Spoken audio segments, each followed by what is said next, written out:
Machabu ahanba oina ay nulukchana khuramjari. Ay mingna Ingaremba Nandaibam Ingaremba leifamna CACHAR jaribon. Mamangda utloda thokiba video dugi matangda aina haikiba wahising dugi mathang oina I wafam gara thamjage. Ado comment tadi adu mamang video comment tadi loan do han sendo waina mayam su haibiri ado yohonda wam haijage. Manipur lamdamgi mapan oina pokpagi maram oina loan da khaitang khetna bajaw su khaitang oina tana bajaw su mayam na ngakpi gani aini khajai do nasigi topic sidi jamna lure asli Manipur mathaktani mayam Manipur gi ai hanga fast ai claim to jage ai Manipur gi sunate Manipur maranda jam su khangde to ta bhajika social media newspaper jasa source la ko singdo ko na khangba khana tasan ba singdui matung ni Manipur ta problem yam create yam problem lay ado mayam di problem mathak tanga ni si solution mathak tanga ngani ado amukai wam clarify to ai isu jamna akhang ahi sai ba adu misak nate ai isagi wakan lon khaitang ai leijaba knowledge ai na khaitang wakan khanda ba singdui atu topic ti madak khaitang ai na boy na analyze oi men sum haibi ba nei just ai na wakan kara thamjaning ba wakam kara tani na ngang ni ai amuk ai jage ai isu jam akhang ahi nate jam lai le su hai banate ai isa na bikom haji tamjari ado nasi first topic ai bu ILP mathakta ILP inner line permit ni mayam masih khangbi to haji inner line permit sigi main topic ai bu mayam na atopa migrate oi ba mapandi chang mapan state la ko kanggu sing Manipur da permanent oi na moi lam leba yaroi moi business to yani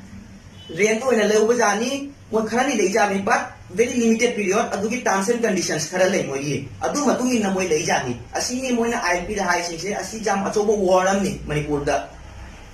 adu asi war da support to iba meitei ima iben ibok ichi ichan singbo koina jam thadachari moi na asigi tamak jam sacrifice tawi no in future tawi adu thajai adu wa ama ina hainingba ai amuka haijari ai ILP pura full support tawi तो असीगा यो वाम हाइनिंग बा हजी notice से seven sisters नि state direct नि लेबा असीगा नंग ILP दुमाइना rule regulation लेगिसे अकोइना उबदा Meghalaya आम मिजोरम में ले असीगा नंग लम लेबा जाबी अइना हजी खंगजाबा मतुइना तो हजी अदु सेम सिस्टम दो हजी मणिपुर दा तौबा तारगी सेम दुमाइना ओइदमी मपांगी लागा लम लेबा यारोय बिजनेस औजानी परमानेंट मोय लेबा यारोय हजी अदु मतुइना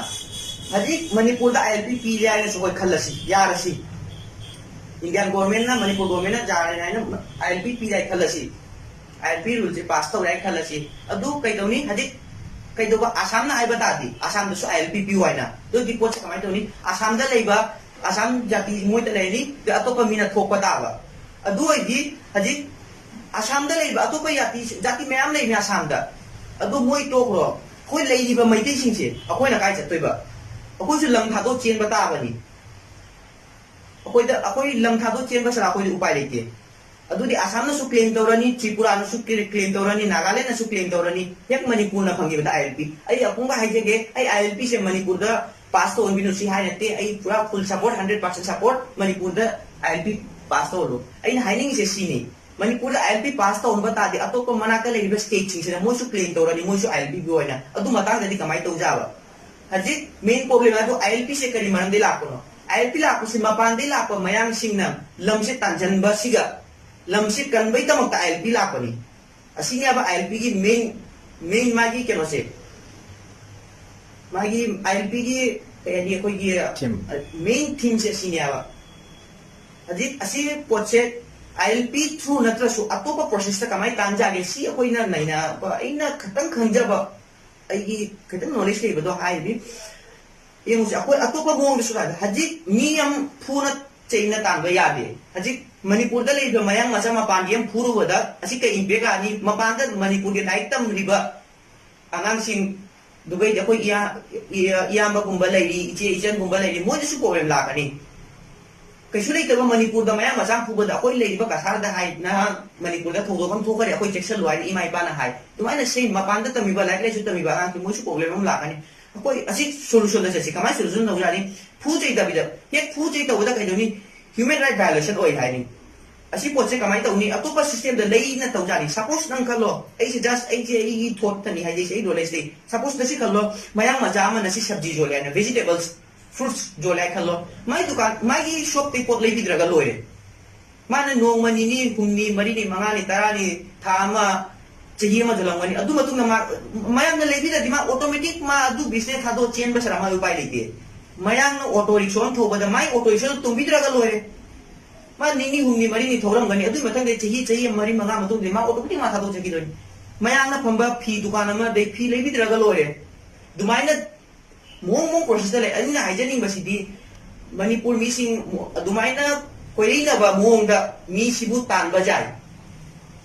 असिनी मोइदा डोमिनेट तौरा थंबा जाय असिनी आई हाइनिंग बा नंबर 2 हजि केप ता लाई हजि केप सिसु अचोबा इशू अमनि मणिपुर दा सिटीजनशिप अमेंडमेंट बिल लाई नेबा असि लोक सभा दा 1995 की मतुंग दा 2016 मा अमेंड तो हुए बिल नेबा 1955 असी मतुंग इन मागी एक्स की मतुंग इन माइग्रेट ओइरा पसिंग दे असिना from other countries like Pakistan, Afghanistan, Bangladesh, those people who migrated from the other countries, and doi moigi koi Manipur da leiba majority singse moina minority da sendok de hona ne moina lamse khupjan na khudum challe hona ne aba aduna Manipur da leiba majority se minority oi da bai tamakta ke aiba bill se koi mayam na magi bill sigi aji ke bill se hek pass to badam mayam mapandit migrate oiba mi singsina laga moi citizenship moi apply tong jani aba adu get bill se hek pass to da ta di moi mapan gi miss migrate oiba missing se moi citizenship apply to ngomoi aduna akoi asi mayok ta les si mayam na support to bisi asin tani eina bill se pass to da ba bill se pass to da ba adu matun da next ai bu aji manipur kita sunate hogole bana macha any community any other community any religion youth thingi me jamna achoba main topic main problem ai bu nesa drugs asi pochinya asi gai akoi kamai khaptok leiba mayam de khani asi main problem asi mi puna ai dei nasi asi video si thu dewa mai ga ai isa su jamna mane very pure asi I never claim ai bu claim to dei jam pure ne ai isa mak ai su myam ana so gi ko gi balai do adu ai isa bu recovery to ai isa bu sendok pe honai asi ni do aji kamaina asi keno tau jaba asi ki solution kamai tau jaba ai su kuidri khangba Manipur da wine je illegal ni aina ai kuidri khangba khani wanga ta khangini I was very shocked e khangde aji asi poche kamaina koi ane youth ching se kamaina koi asi problem chi ke lo thuk jaba aina hygienic ba ji direct one asi Manipur da wine je legal to thokba asigi pot khana nei kaina di wine se leitrami na macha sing drugs se involve oi aba moi da to option leite aba asi wa asi mayam na ta ba khara od oi number jai but asi set ni aduna wine se legal to stress free oi na oi ngau ta kinom ne mathau tai do adu mathakta aji Manipur da leiba masa ke koi ni isang ta ba da isa Manipur ambo chasu do akoi ne sum ta ba isi je kai de ta ba mi machini ta ba shek mai anya lei adu ga andro anya lei asumba yu sing se akoi di local product ni to local product se akoi government support to na kamai na pot se better pot sem do ga globalize to jaba income atopa state akoi atopa yaraga di atopa country ta ko supply to ba asi pot se kamai globalize to adu di kamai kai doni asi pot se saiba ima event sing su je ha khang de moi su income am oi jare adu ma ta state ki su ne income am oi de number 2 ina hiring pot sing ji di wine gumba asumba pot sing siga tax se yaman ba akoi thangnaba Mizoram state te sumo ju kuidri wine mo ju hana kano se akoi wine illegal ne aba mo ju kuidri kya to ba adu aina hajening ba wine se legal to ba adu matakta wine je tax yaman ba agi maman yaman ba adu matakta si rules and regulation terms khara thamba haibadi 20 under 21 years below 21 years asi wine se lei ja wine shop te plus to every person akoi tamjeringa myam le Mizoram de chu handa moina moi system se akoi gi moi wine card pi ado wine card matu mina one person one card numaina niyam na adu mi duna adu card pi matu mina adu mi duna ta wine citizen jani to dumaina Manipur da su to biba adu gai di defense thadoga defense ta leba kango sing thadoga sum normal citizen sing se moi sina kai doba swine new rule of sembiba weekly per week niyam na card holder duna 2 or 3 times wine se lei jaba adu su limited asumai na oidi akoi poche phajan bajai adugai di local da semi ba illegal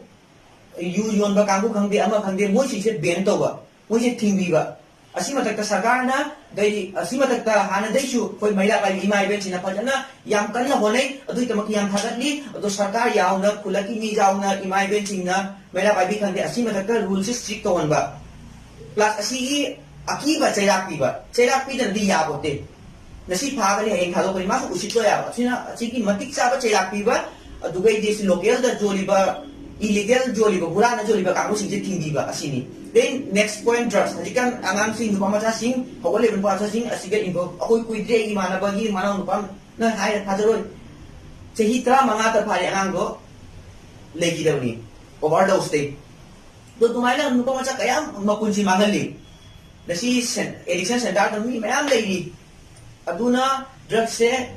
yang drugs se manipulate thoka position ate mapandi la pari Myanmar kan yama khangde tumaila changwa poche natani tumaila border sing strict toba do Manipur government asi mathak jamna mane deeply thought ama the plus action ama loba si tani adugai di next point akoi gi lining labenda asi matang siga wang ga hayo jage adiga US ki president oiba Donald Trump ma masagi mana mai hane business mai tawramba mai real estate ki business ta mana masagi adumai to na hogi ba paisa pai ba misak amani adui matung da mana Trump ta warai na tawgi Trump ta war do mana building da same matung da mana option na thado ki dumai to na simi adui matung da hik mana president obi che hi mari manung siga liquors Trump liquors aina mana masagi wine shop wine ki pura business am handoi dumai na akoi segmai anglo su dumai na globalize to ba possible better product am semaga globalize to ba whole world ma sa khangba state economy da state ki through da gi adu pamjai adu tani aina hajaning ba do adu gai su state ki income su oini do gai di plus mina su khangani asi Manipur ki product mani aina asi wa mu sitani next oinai wa ha mon thamjage handaki last oina topic aina hajaning wasina ko gi meitei gi lining aina ahamba da su hagi duni hadik meitei gi problem ko gi main hadik ko gi solution ai bu meitei lining na tanang kesum tau jaro ju durang ganja drugs thing bo nga ki ni main di lining adu basic ko ni ko gi adu na tanang kesum move tau ba jaro akoi mamang da chengat pa jaro malen na chengali se magi lining laben mathak tani una manga do dumaina hadik kai doi jam mang oi chalo roi doi ai jam khang basu ai kaji kha khang basi si ne haijani ba 1930 da apok gi lining se meitei lining se 1930 da akom regenerate to gi bani asi kui meitei lining se hane kui raba lining ni asibu asi di mayam su khambi di Santidas laktana adu matam da puya mai tha gi bai maram oina asi muthar uba lining ni asibu 1930 da amuka anoba mainga nam bibi da min nawya fulona asi wam sini do haji koi da main problem oi su to nasi matang di mi khara di sauni ba yaw ni tambasu ngam di lamben da ura pu yu jai gonda si hai do yawa ki de mi khara di si di cha ni ai na ni se bhamon kambu gi ni bhamin si actually moi Bangladesh te lak pani moi Bangladesh te hawra pani aduna moi nupi ka mu je thawra koi brahman gi nupi ka moi thawra ni ai se kaisin na te halan ningdau pali matam da koi se thauna phabi nupi leiradi akoi gi moi mayang sing da jung thajabai asi matang oina moi se thaurani hai ni thauna phaba dei thaurani hai ki bani aba adu matam da Santidas matam da koi ningdau pamri bai matam da mai mang se garip nawaz ai thoram mani aba meitei ase kaya adu mat ai meitei purupurong tai de khaji kha ki wari ni ma ningdau am ni mai mang garip nawaz kamai thon ja doi no garip ai di laira bani to loan se kaya effect wa ni loan ki kan effect noi do ningdau am ma gi mami garip police ma khang dia ba ma ri khang da ba mara boina mai garip nawaz poi mai mami ni meaning pau khang dia ba nasi yau ba aduna koi meitei ming se meitei da thon di ni aba nasi hai ge ne nupi mami puspa ko nupi ma ja de kari matik legi ma puspa de meaning hai de ma hai ngam ya ba mai masai meaning khang dia ba adu mai na akoi adi kyong se meitei bhamon hai de bhamon gi last point am hai ge si tangwam di sauni ma jai but asam ta kan view tang wakan khanda view hai ko se kai na ta fix se khun wa ai dam khang ja ba sunate khaji kha khang mo dei ko sai bin bhamon da lei se benaji ajarji satarji me lei do atopa samasa di meitei na ta atopa community mo je jam high class ni mo je general da pai do kari maram gi meitei ge bhamon na OBC chatoi ba moi bhamon ga asi bhamon na kari ke nari ba aduga dung khang ya ba moi ge maman ju pi dia meitei bhamon actually maman ju pi dia ba just copy ni ba copy paste to ni ba je kai shit na ke moi gi lining amen da aduga di Chandon Tinbaure. Chandon the Kaina demo Siri Kangbaja. Karino, Siri Kishna Madami, Kanoni, a citation of Pani, and the Polo Shepa, Polo She. The Rasandi can only Pasuan de la Paniaba. What low high and what low just from Doga Polo high to Paywana, because simply me, PTA, Taxadu, convertible. As he was a media education at them, me jump from Jay. As he was a lot of me, Isagi, what the focus of Isagan and Lampian, Lamjetta, Jamna, majority PC, Sitani. Last oida nahan aina jam na pian hidaba ai video duga aina loram daida aina hagi jehin aina hagi ai kaisum khang lambe medi madakram na comment away jehin kari maram gi aida are dang India da lere India chacharaga nam kari maram gi jehin ai do ai cham la khai ni atopa mapani country gi milaga ni jehin ai ro akoi India na me we should proud akoi jehin ai proud kari ni khara lai national anthem antal da 52 second moi le pangam de mapang nai Apoy national anthem Dubai wa mai ga Dubai di last oina hai ga Hindi se apoy khangbai bathoni Hindi me nanga bai thola ai kisum hai na te Hindi se apoy value PSC maitiron se value likha PSC ai gi asi sense ka sunai te maitiron matak apoy maiti machani maitiron matak apoy ta apoy maitiron matak apoy maitiron se amki fight to godam ko godam maitiron matak apoy jamna apoy influence bi ga dami ado Hindi se khangbai jare te na national language oi bani ai jam Así matan la noche ni para no su comenta mi amante mi hace pina ai kana hai no national language hindi ni ai na India da le national language hindi na ta kai to duga mi do ai ge apoi ki national language hindi ni we must respect it apoi mayam na thumam thoi to na di mapan Manipur le dinga di ken kai di mapan tho nang kari language ngang kai ba Nasi Narendra Modi mapana chala hindi language to wangangi ma jam proud feel masai language ni proud feel lam thoi ako su meiteron dumaina meiteron sapona be bonan kare meiteron matan matan ko Sasaki le dami Majorong si mayam na sa dopak pada na to na dumana din ay to wangan sa nakita wala tana jaw su tum mayam na pigan ni ay gite ay na pa mi ay gite sinya pangaling ba adu po siya kasi tani ay kanate to mayam da ay nurut sila kung sonjay ay nakita alan ba jaw su ngapi wanya to